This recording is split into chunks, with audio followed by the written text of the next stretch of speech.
आज पार्लियामेंट में बजट पेश करेंगी वजीर खजाना निर्मला सीतारमण। 2024 से पहले मोदी सरकार का ये आखिरी पूरा बजट होने वाला है। सुबह 11 बजे बजट पेश करेंगी वजीर खजाना। बजट से पहले 10:15 पर कैबिनेट की एक मीटिंग होगी। बता दें कि कैबिनेट से मंजूरी के बाद ही पार्लियामेंट पहुंचेंगी वजीर खजाना।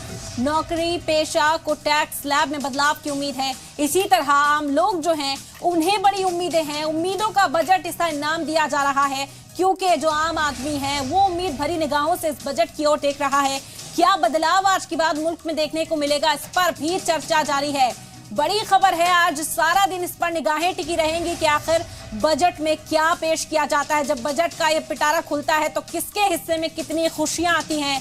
पार्लियामेंट में आज बजट पेश किया जाएगा। वजीर खजाना निर्मला सीतारमण 2024 से पहले आपको बता दें कि मोदी सरकार का इस मुद्दते कार का आखिरी बजट होने वाला है।